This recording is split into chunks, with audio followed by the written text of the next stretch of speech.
sí nació en esa fecha más o menos, 1700, 1720, por ahí.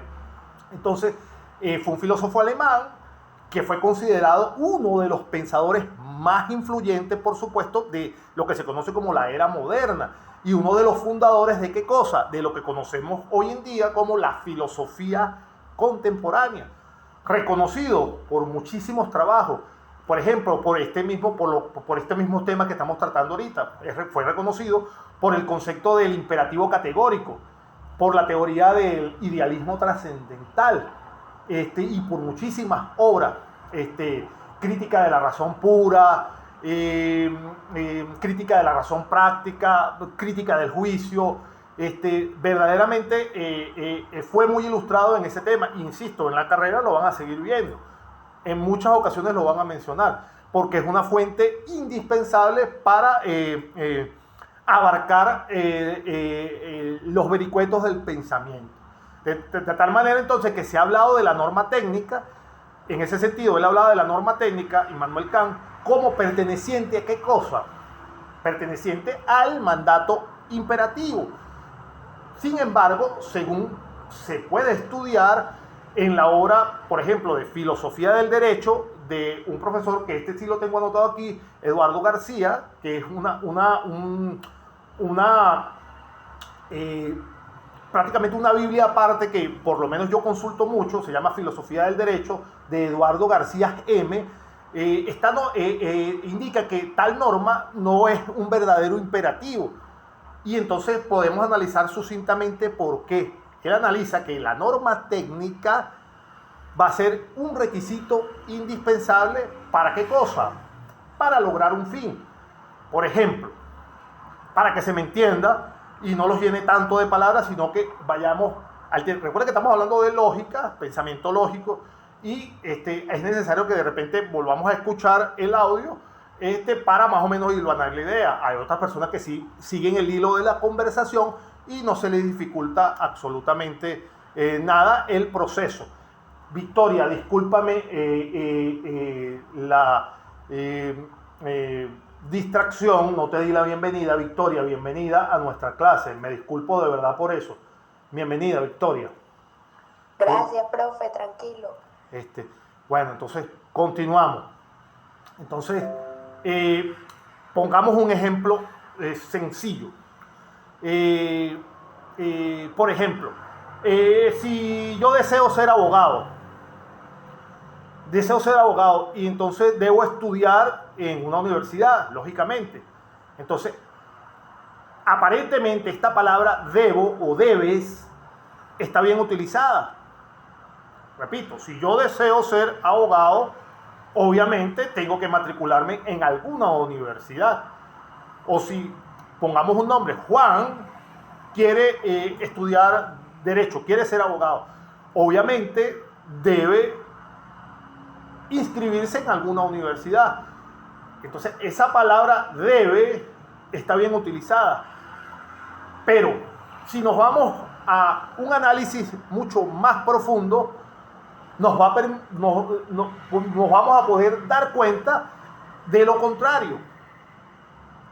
Realmente una persona es libre de escoger entrar a estudiar derecho o de no estudiarlo, obviamente. Después que haya escogido estudiar derecho, entonces puede escoger facultad, si es que eso logra pasar, ¿no? Hasta allí el sujeto sigue siendo libre en la elección. Pero cuando el individuo tomó, por ejemplo, la decisión de hacer una carrera de abogado, ya específicamente en la Universidad José María Vargas, el juicio se formularía de otra manera, de la siguiente forma. Un segundo, hay un compañero que quiere anexarse. Vamos a darle la bienvenida a nuestro compañero, a Darwin. Bienvenido, Darwin. Denme unos 30 segundos, aprovechando que Darwin entró, porque tengo la garganta todavía, afecciones en la garganta, de secuelas, a pesar de que pasé el fin de semana. Bienvenido, Darwin. Denme un segundito, por favor, que voy a solicitar que me den un poquito de agua, porque tengo problemas con la garganta. Inmediatamente que comienzo a hablar, ustedes no lo ven, o a lo mejor sí, yo no sé si ustedes me ven completo. Aquí yo tengo que tener obligatoriamente un ventilador porque si no comienzo a sudar a chorro. Yo tiendo a hablar muy alto y todo eso. Y entonces yo creo que hasta el mismo ventilador me está secando en exceso la garganta. Y entonces ahí mismo comienzo a perder la voz. Eso me está pasando desde el miércoles pasado. Un segundito, por favor.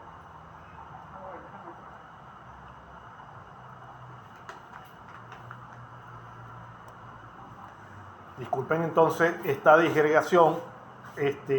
Continuamos, seguíamos con el ejemplo entonces. Me gustaría, a veces si hago la interrupción medio me pierdo un poquito, entonces me retrotraigo. Decía que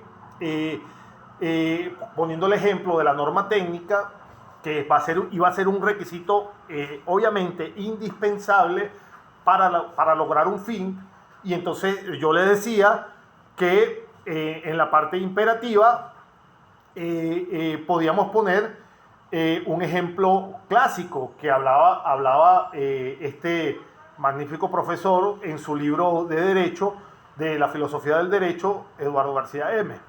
Entonces, si Juan decide o quiere ser abogado, decía yo al principio, le puse Juan, si quería ser abogado, debe estudiar obviamente en una universidad, eso lo decía. Entonces, aparentemente entonces esta palabra de debe iba a estar bien utilizada. Entonces les decía que si nosotros nos retrotraíamos y analizábamos más en profundo el contexto, nos iba a permitir entonces ver lo contrario. ¿Por qué? Porque realmente una persona, les decía yo, podía ser libre o es libre de escoger entre estudiar derecho o no estudiarlo, se los mencionaba. Y entonces inclusive, después que haya escogido estudiar derecho, puede escoger facultad.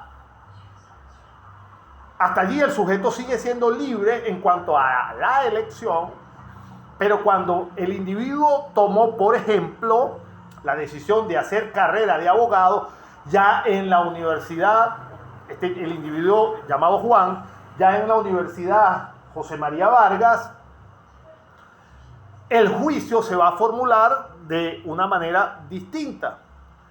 Entonces, si quiere ser abogado de la Universidad José María Vargas, Facultad de Derecho, nótese ya, no decimos debes estudiar en la Facultad de Derecho, o sea que cambiamos el debe por el tiene. Si quieres ser abogado en la Universidad José María Vargas, tienes que entrar en la Facultad de Derecho de la Universidad de José María Vargas. Ya no decimos debe, sino que tiene. Cambiamos entonces, fíjense, cambiamos el debe, lo cambiamos por el tiene. La razón entonces va a ser es que si no entra a la Facultad de Derecho de la Universidad José María Vargas, es lógicamente imposible ser un abogado varguense. Y acá podemos deducir que la norma técnica no es tal norma, puesto que cuando yo ya elijo los medios para poder lograr el fin, me debo someter a ellos. Repito, cuando yo elijo los medios para lograr mi fin, debo necesariamente someterme a ellos. Ya no tengo la libertad de seguirlos o no si quiero. Pues si Juan quiere ser abogado de la Universidad José María Vargas, tiene que entrar a dicha facultad. O sea que ya no tiene la libertad de entrar en ella o no entrar en ella si le da la gana. Y sin embargo, poder ser abogado de dicha facultad. En conclusión, podemos decir que la norma técnica no es un pensamiento imperativo, sino va a ser un pensamiento judicativo o un juicio de manera hipotética, que se va a convertir en un juicio hipotético. Una cosa nos va a conllevar a la otra y así seguimos concatenando una idea tras otra. Entonces, pasemos entonces al imperativo hipotético. Este tipo de imperativo fue bien estudiado por el personaje que habíamos mencionado unos 10 minutos atrás, por Immanuel Kant, cuando hizo un estudio de la moral, manifestando que en las morales tradicionales y también en las religiones se movían dentro de dichos imperativos, ya que dichos imperativos enunciaban sanciones para quienes los incumplieran. Entonces, sacando todo esto a conclusión, podría decirse que el auténtico imperativo moral era el categórico, ya que no tenía ninguna condición o ninguna hipótesis. Entonces, para los imperativos categóricos son aquellos que mandan una acción por sí misma, como obviamente necesaria, por supuesto. Un segundo, hay un compañero que se va a unir a nuestro grupo, es Alejandra Polanco. Alejandra, muy buenas tardes, bienvenida a nuestra clase de hoy.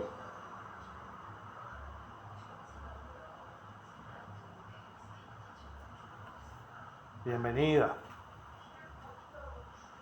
Entonces, no te preocupes, Alejandra, lo importante es que lograste conectarte y que todavía nos estamos escuchando, que es lo importante, aunque le hago la salvedad que siempre yo les estoy grabando el audio, el video, para que si se me escucha mal, si se me va la voz, luego puedan retomar su clase y no se pierdan ningún tipo de información.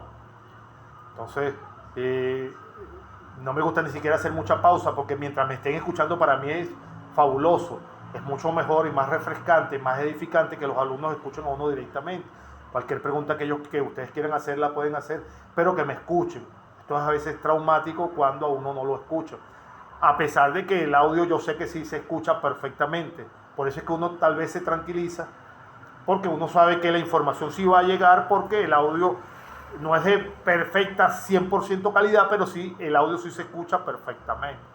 Entonces decía que los imperativos categóricos iban a hacer esto, aquellos que mandaban una acción por sí misma, como obviamente necesaria. Hipotéticos, los que prescriben una conducta como medio para el logro determinado del fin. Entonces existen dos clases de imperativos hipotéticos: los principios de la habilidad o reglas técnicas y los consejos de la sagacidad o lo que se conoce como imperativos pragmáticos. Entonces, las normas técnicas, decíamos que iban a ser preceptos problemáticos prácticos, que va a ser a veces forzoso seguir para el logro de cualquier precepto posible. Entonces, cuando hablamos de los imperativos pragmáticos, podemos decir que pueden ser inclusive de tipo asertóricos, prácticos. ¿Por qué? Porque indican los caminos por medio de los cuales vamos a conquistar los logros. Entonces, si hablamos de los imperativos hipotéticos, van a representar la necesidad práctica de una acción posible. Su mismo nombre lo indica, imperativos hipotéticos, porque representan o van a representar la necesidad práctica de una acción posible. En ese sentido, el imperativo categórico sería el que presentase una acción por sí misma, como objetivamente necesaria. Sin embargo, en toda la teoría kantiana queda siempre esa doble interpretación respecto a qué cosa, a la legalidad, ya que el deber jurídico para Kant ha sido siempre, o siempre lo describe, como una obligación moral indirecta. Pues, ¿por qué? Porque para que un precepto legal posea obligatoriedad, siempre para Kant era indispensable que derivara de la voluntad del sujeto que ha de cumplirlo y tenga a la vez ese valor de tipo universal, es decir, que todos lo acaten. Entonces, la distinción que siempre hace Kant sobre el imperativo moral, y evidentemente la moralidad no es lo mismo que la legalidad, ya eso yo sé que mis estimados estudiantes, ustedes lo tienen perfectamente claro y creo hacerme entender de lo que estoy hablando. Lógicamente ya ustedes saben que moralidad y legalidad no es lo mismo. Pues bien, entonces, si ahora esto nosotros lo traducimos a la formulación que antes explicábamos de aquello del imperativo hipotético y del imperativo categórico, podemos advertir de inmediato que los actos en donde no hay esta pureza moral requerida, los actos en donde la ley ha sido cumplida solo por temor. ¿Temor a qué? Temor, por supuesto, al castigo, o por esperanza, una esperanza de recompensa. Son actos en los cuales, en la interioridad del sujeto, el imperativo categórico ha sido hábilmente convertido ¿en qué cosa? En hipotético. En vez de escuchar la voz de la conciencia moral que dice obedece a tus padres, obedece a tu madre, o no mates al prójimo, conviértese este imperativo categórico en otro hipotético. Y sería: si quieres que no te pase ninguna cosa desagradable, o si quieres no ir a la cárcel, entonces no mates al prójimo. Entonces, el determinante aquí ha sido el temor. Y esa determinación de el temor ha convertido el imperativo. Recuérdense que el imperativo es que en la conciencia moral es categórico. Lo ha convertido en un imperativo hipotético. ¿Y por qué lo ha convertido en hipotético? Lo ha convertido en hipotético al ponerlo bajo esa condición y transformar la acción en un medio para evitar ¿qué cosa? Para evitar tal o cual o aquel castigo, o para obtener algún tipo de recompensa si existiera esa posibilidad. Entonces, de todo lo anteriormente expuesto, podemos deducir que para Kant la norma jurídica es un imperativo hipotético con carácter pragmático. Y como veremos mucho más adelante, para otros autores, para varios, se puede manifestar que el error de las doctrinas, lo que se conoce como las doctrinas utilitarias, precisamente, va a consistir en querer convertir en criterio supremo de obligatoriedad un concepto que solo expresa ¿qué cosa? Solo va a expresar la adecuación entre medios y fines, y que por tanto no contiene ningún tipo de referencia al valor de los fines. ¿Por qué? Porque dentro de las religiones se habla generalmente de un castigo o de un premio eterno.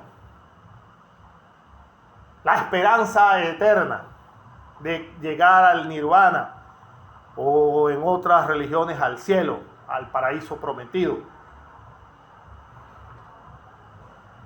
¿De acuerdo a qué? A una consecuencia debida a los actos realizados en nuestras vidas. Y entonces seguimos con el ejemplo. Si matas al prójimo, debes ser castigado. O en un plano moral podría decirse lo mismo. Si no respetas a tu prójimo, debes sufrir algún remordimiento. Por eso para Immanuel Kant, el único imperativo moral iba a ser el que dice categóricamente respeta la vida ajena o ama a tu prójimo. Entonces, para Kant, el derecho está dentro de todos los imperativos hipotéticos.